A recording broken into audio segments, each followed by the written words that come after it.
नमस्कार, आप देख रहे हैं स्टेट टुडे न्यूज। मैं हूं आपके साथ हर्षिता। आइए करते हैं खबरों से शुरुआत।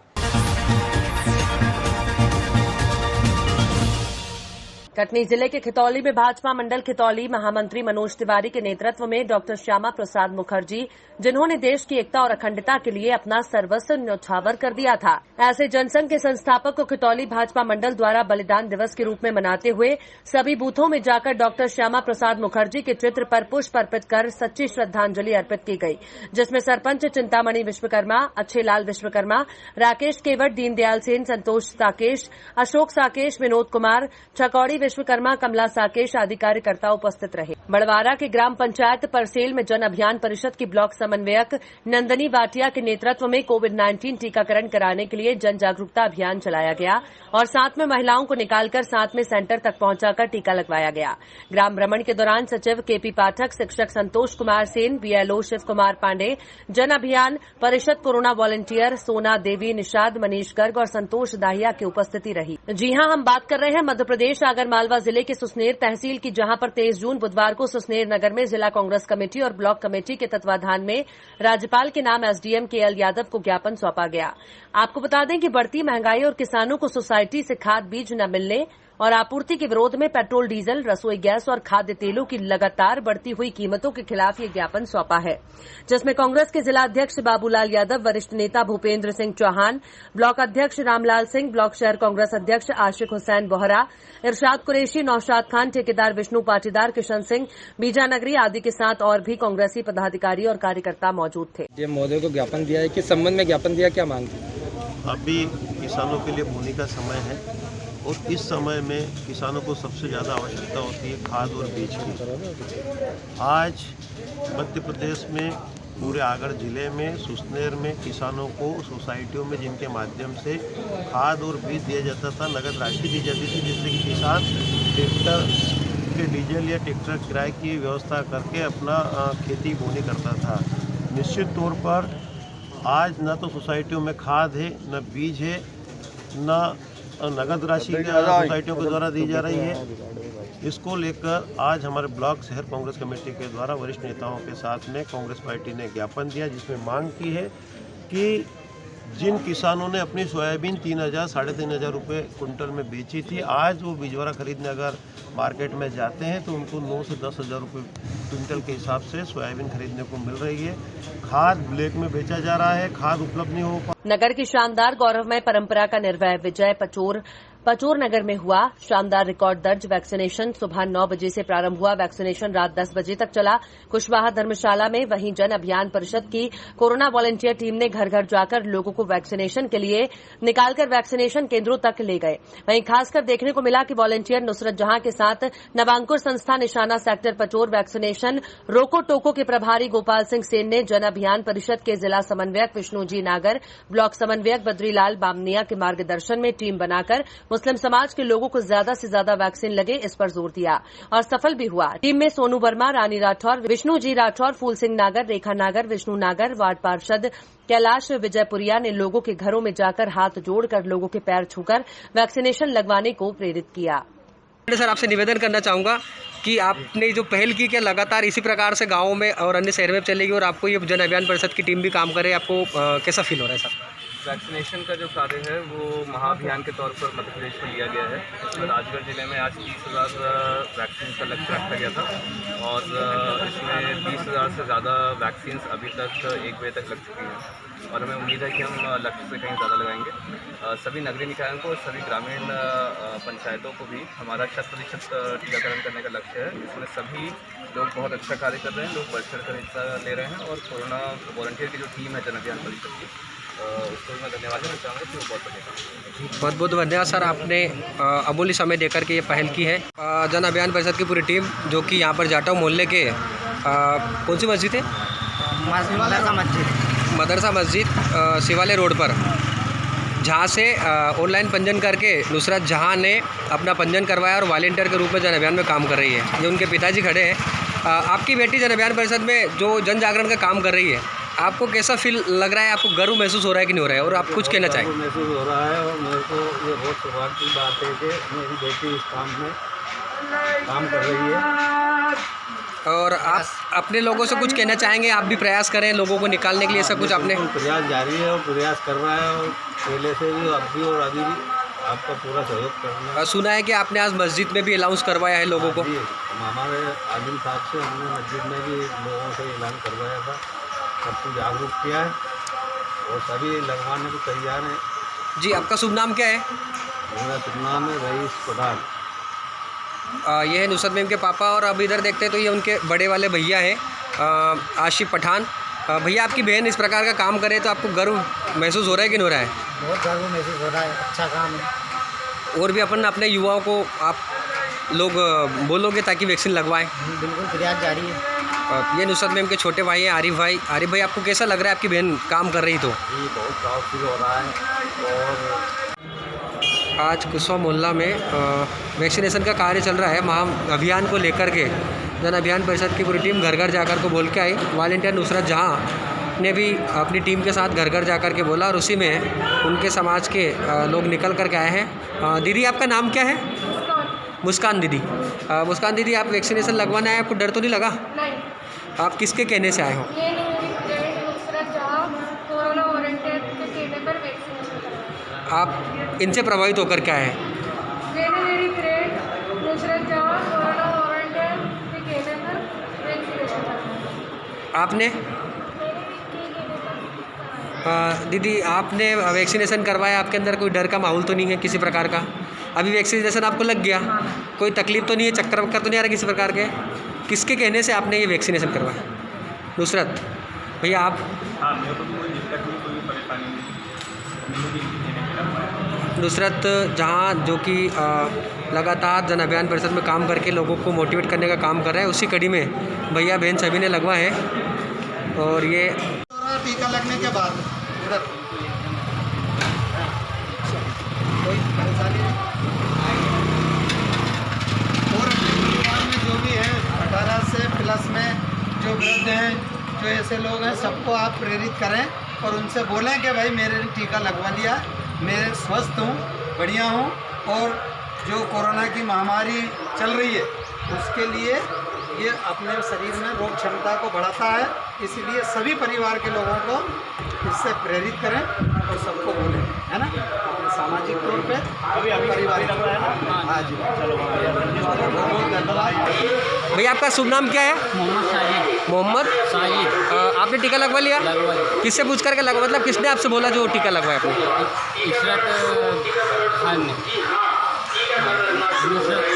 नुसरत खान ने आपसे बोला तब लगवाया। आपको अच्छा लग रहा है कि समाज की बेटी आप निकाल करके लेकर के आ रहे, तो अच्छा फील हो रहा है? ठीक है, आप और भी लोग से बोलना। ठीक है। मुरैना जिले में रहने वाले राम खिलाड़ी धाकड़ ने सराहनीय कार्य किया, साथ में बहुत अच्छी सोच। आपको बता दें कि इन्होंने कई स्थानों पर पौधारोपण किया। कोरोना महामारी के चलते मास्क और सैनिटाइजर, साबुन बांटे। आज दिनांक 23 जून 2021 को अखिल भारतीय धाकड़ किरार क्षत्रिय महासभा की राष्ट्रीय अध्यक्ष साधना सिंह चौहान के निर्देश अनुसार गांव गांव वैक्सीन का शिविर लगाया जा रहा है। साथ में 500 वृक्ष लगाने का संकल्प लिया है। थोड़ा डूबगा थोड़ा टूटगा, लेकिन मैं फिर लौट आऊंगा। ऐ जिंदगी तू देख ये फिर जीत जाऊंगा। 4 दिन की जिंदगी हंसी खुशी से काट ले, मत किसी का दिल दुखा, दर्द सबके बांट ले। शर्मा। आज कितनी वैक्सीन लगाई गई है? आज वैक्सीन का लक्ष्य है 80 का, जिसमें अभी तक 9 बजे से चालू हुई थी, अभी तक 60 लोगों को टीकाकरण हो चुका है।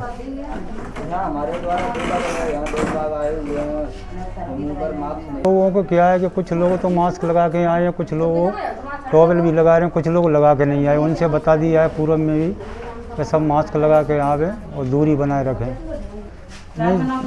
अभी थोड़ी देर बाद थोड़ा सा झगड़ा सा हो गया था, उस कारण नहीं तो दूरी बनाओ, सब दूरी लाइन अच्छी लगा लो, नहीं तो लाइन। यूं तो ईश्वर की मेहरबानी से पूरी दुनिया चल रही है।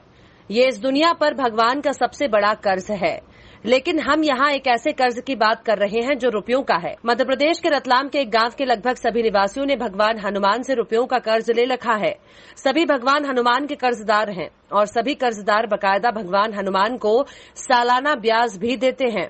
लगभग 2500 की आबादी वाला ये गांव है बिबड़ोद। रतलाम से 6 किलोमीटर दूर इस गांव में है भगवान शिव हनुमान मंदिर और पूरा गांव ही इस मंदिर में स्थापित भगवान हनुमान जी से रुपयों का कर्जा लेते हैं। भगवान हनुमान जी से गांव के लोगों का कर्ज लेने का ये सिलसिला लगभग 35 साल पहले शुरू हुआ था, जो आज भी जारी है। 35 साल पहले शिव ने ही एकत्रित की थी। आज जैसा भव्य मंदिर नहीं था, एक छोटा सा ओटला था और उसी ओटले पर भगवान हनुमान जी की प्रतिमा स्थापित थी। इस यज्ञ में जितना खर्च होता है उसके बाद बच जाने वाली राशि को किस उपयोग में लिया जाए, ये आयोजन समिति तय नहीं कर पा रही थी। तभी एक सुझाव आया कि बची हुई राशि गांव के जरूरतमंद लोगों को कर्ज के रूप में दी जाए और उनसे सालाना ब्याज ले लिया जाए। इस सुझाव पर अमल के लिए मंदिर में ग्रामीणों की एक समिति बनी और यही समिति यज्ञ के बाद बची हुई राशि को लोगों को कर्ज के रूप में देकर उनसे ब्याज वसूलने लगी। ब्याज की राशि का उपयोग मंदिर समिति द्वारा मंदिर निर्माण में लिया गया और आज ब्याज की राशि से ही भव्य शिव हनुमान मंदिर खड़ा है। तब से आज तक भगवान हनुमान जी से गांव के लगभग हर परिवार ने कर्जा लिया है। समिति द्वारा कर्ज की भी समय सीमा तय की हुई है। सबसे कमजोर व्यक्ति को 1500, मध्यम वर्गीय को 2000 और अमीर को 3000 की राशि कर्ज के रूप में दी जाती है। सालाना 2% ब्याज लगता है। ग्रामीणों का मानना है कि वो कोई भी काम या आयोजन भगवान हनुमान जी से कर्ज लेकर ही करते हैं। इसके पीछे ग्रामीणों की सोच है कि जिस काम के लिए कर्ज लिया है वो काम भगवान हनुमान जी की कृपा से सफल होता है। इसी सोच के कारण गांव में किसी के यहाँ शादी हो या अन्य कोई कार्य, सबसे पहले उस काम के लिए राशि भगवान हनुमान जी से ली जाती है। जो भी राशि दी जाती है बकायदा उसको प्रामेशरी नोट पर लिखाया जाता है। कर्जदार को साल भर में कर्ज चुकाना जरूरी है। साल भर में कर्ज चुकाना जरूरी नहीं है, लेकिन उसका ब्याज साल भर में एक बार होली पर जमा कराया जाता है। गरीब के अलावा गांव के संपन्न लोग भी कर्ज लेते हैं। क्या नाम है आपका? इमराज पाटीदार। पाटीदार जी, आपका मूल काम क्या है? खेती। कितने बीघा खेती? करीब 14 बीघा। अच्छा, आपने भी मंदिर से कर्जा लिया है क्या? जी लिया। क्यों लिया था, कब लिया था और क्या लिखा पड़ी हुई थी और अब कब चुकाएंगे? कुछ बताओ, पूरी डिटेल बताओ। पैसा तो हम चुका सकते हैं पर चुकाते नहीं। मैंने 91 में लिया था और ट्यूबवेल लगाए तो अच्छा पानी निकला। पैसा था मेरे पास, पर यहाँ से शुरू से ही पूरे गांव की ऐसी सोच है और मान्यता और वास्तविक में लोगों को इस पैसे से लाभ मिला। यहाँ से जिन्होंने पैसा लिया और बल्कि बाहर के ऑफर आते हैं तो हम बाहर वाले को नहीं देते। ये तो बाहर वाले को ऑफर आता है कि हमें भी दो, जो 100 रुपये दो, पर अभी गांव में निर्णय नहीं हुआ कि दो किसी को। जिस दिन पंच का निर्णय होगा, सर्वसम्मति होगी तो बाहर वाले को भी देंगे। अच्छा, आपने कितना कर्जा लिया था? मैंने शुरू में 1000। दादा, क्या नाम है आपका? शंभूलाल पाटीदार। शंभूलाल जी, ये हनुमान मंदिर जो आपका गाँव में है, हाँ, सुना ये कर्जा देता है, किस तरह से लोगों को कर्जा देता है और कब से ये परंपरा चली आ रही है? ये तो सब बहुत पुरानी परंपरा है। पहले हमारे बुजुर्ग लोग यहाँ चलाते थे। इस बार शिवरात्रि पे यज्ञ हमारे 51वां यज्ञ हुआ है, तब से ये चल रही है। वो गए, फिर हम आए, हमने लिया, अब हमारे बाद और दूसरे भी बने सदस्य। कब होता है हवन, कब होता है? शिवरात्रि पे। और कर्जा कब दिया जाता है? ये कर्जा देते हैं हम रंग पंचमी पे। कितना कर्जा दिया जाता है, कितना कैसे लौटाया जाता है, लोग किस लिए लेते हैं, सब पूरी बात बताओ। वैसे यहाँ गांव में जो हमने एक ऐसी रेंज बना रखी है, छोटे जो यज्ञ में चंदा देते हैं 100 रुपये देता है, कोई 200 देता है, कोई 300 देता है, तो इसी प्रकार से हमने पैसे का भी क्रम बना रखा है। भगवान लाल परमार। परमार जी। जी सर। ये भगवान हनुमान जी के मंदिर में बैठे हो आप। हाँ जी। ये हनुमान जी का मंदिर कैसे बना, कब बना, और आप लोग ने जो सुना है कि कर्जा लेके जो लेते लोग उसको ब्याज से बनता है, तो कैसे आपने कितना कर्जा लिया था? सर, पहली बात तो ये है कि ये मंदिर कैसे बना, ये बहुत प्राचीन है। यहाँ पहले छोटा सा मानने 15 बाय 15 का एक मतलब वो ओटला था और एक मंदिर थी छोटी। तो यहाँ पूर्व में हमारे पूर्वज बरसों पहले ही मतलब वो यज्ञ करवाते थे हम महाशिवरात्रि पे। तो सारे गांव का सहयोग से होता था, तो उसमें फिर कुछ राशि बचने लगी। उस राशि से फिर उसको हर बार ट्रांसफ़र करते थे ब्याज पे, तो वो कुछ पैसा बचते बचते लाखों में पहुंच गया। लाखों में पहुंचने के बाद फिर ये बजरंगबली का इतना विशाल मंदिर बना है। फिर इससे राम जी का मंदिर उधर है, वो भी बना है। और भी छोटे मोटे हमारे जितने भी गांव के तीर्थ मंदिर है, उन सबको मतलब इसी पैसे से चलाते हैं। मुरैना जिले में खनन माफिया और चोरों के हौसले इतने बुलंद हो गए हैं कि वो पुलिस की चौकियों से चोरी करने से बाज नहीं आ रहे। दिमनी थाना क्षेत्र के मिरघान चौकी से चोरों ने पीछे से चौकी की दीवार से कूदकर चोरी की घटना को अंजाम दिया है। चोरों ने 2 बंदूक SLR और 150 राउंड चोरी कर ले गए।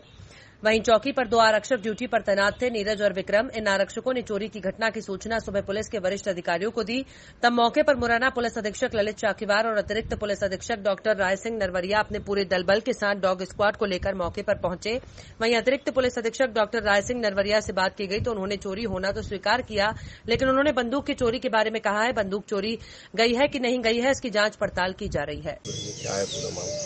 ये जो है यहाँ चौकी पर 2 आरक्षक हैं अभी, और एक चौकी प्रभारी हैं, उनका अभी उपचार चल रहा था। और रात्रि में करीबन 4 साढ़े 4 बजे के लगभग इन्होंने बताया कि यहाँ राइफल जो मिसप्लेस हैं और एक कुंडी जो टूटी हुई है, तो कुछ कार्टिज भी हैं, वो भी जो है नहीं है उसमें। तत्काल जो है TI अपने जो है दिमनी, और हम लोग जब यहाँ आए जब देखा, और उसके बाद जो बाहर से जो अपना डॉग वगैरह ये सब दिखवाया, अंदर जो है राइफल उसी जो आरक्षक जो सोता है उसी के कमरे में राइफल रखी हुई हैं और कार्टिज भी कुछ पड़े हुए हैं, उनका मिलान कर रहे हैं। तो प्रथम दृष्टया चोरी हुई है अथवा नहीं हुई है, इंटरनल मैटर है। इन्होंने जो रिपोर्टिंग की है उसमें कैसे रिपोर्टिंग की कि जब राइफल उसके कमरे में रखी थी, पहले अपने यहाँ परिसर में देख लेना चाहिए था। मामले की गंभीरता को देखते हुए मैं स्वयं पुलिस अधीक्षक, बाकी सब हमारे सीनियर अधिकारी हैं, CSP और TI, उनको भी यहाँ मौके पर लगाया था। तो अभी प्रारंभिक जाँच चल रही है कि आखिरकार क्या था, ये घटना हुई है अथवा कैसी है, ये सब इंटरनल जो चीज़ें हैं। सर अभी तक कितनी राइफल गायब होने का पता चला? गायब नहीं हुई है, राइफल वहीं रखी हुई है। उन्होंने जो रिपोर्टिंग की थी कि राइफल जो है यहाँ से गायब है, चोरी हो गई है, ताला तोड़ दिया है, तो ये रिपोर्टिंग की बात 4:30 बजे पता चली थी। तो अभी जो है दिखवाया, सर्च करवाया। एक और जहां मंडला से जबलपुर राष्ट्रीय राजमार्ग 30 अनेक वर्षों से निर्माणाधीन है। बरसात के दिनों में जाम लगना यहां आम बात है, जिससे मेडिकल कॉलेज जबलपुर के लिए भेजे गए मरीजों और व्यापारियों के साथ आम जनता परेशान है। वहीं कुछ वर्षों पहले करोड़ों की लागत से बने मंडला चिल्फी राजमार्ग 30 में आए गड्ढे के कार्य की गुणवत्ता में सवाल खड़े करते हैं, जिसे खानापूर्ति के लिए डामल और बजरी डालकर मरम्मत किया जा रहा है। किसान ने लगाया टीकमगढ़ विधायक पर जमीन हड़पने का आरोप। शिकायती पत्र पर भी आला अधिकारियों को विधायक राकेश गिरी पर किसान ने जमीन हड़पने का आरोप लगाया और आत्मदाह की धमकी दी। कारी निवासी शिखर जयेंद्र जैन ने बताया कि विधायक राकेश गिरी उनकी 18 वर्ष पुरानी जमीन, जिसे उनका निजी बोर, DP पेड़ लगे हुए हैं, जिसके समस्त दस्तावेज महामहिम राष्ट्रपति, PM, CM, collector, SDM Tikamgarh को भेज और दिखा चुके हैं, लेकिन आज तक कोई कार्यवाही नहीं हुई, जिससे वो बहुत दुखी हैं।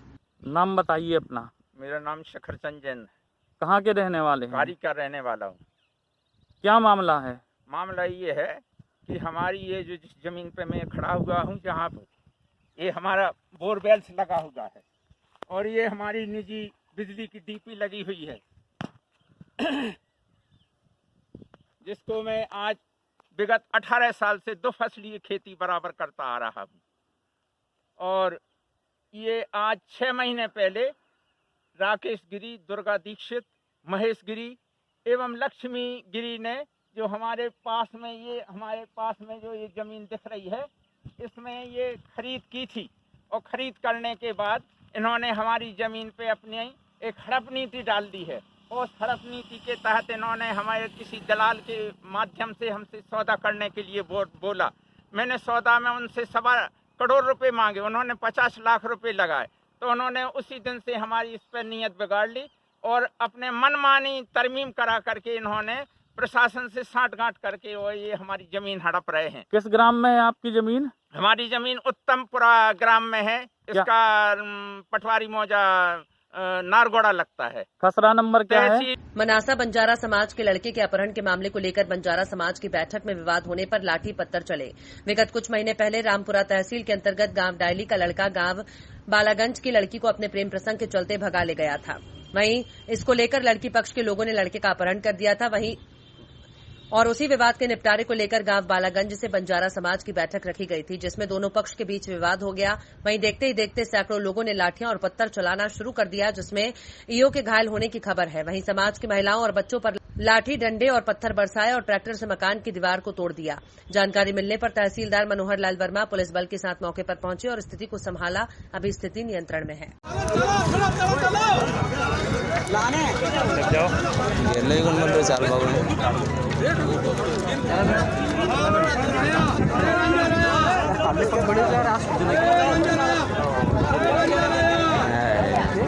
खबरों में फिलहाल इतना ही। आप देखते रहिए स्टेट टुडे न्यूज।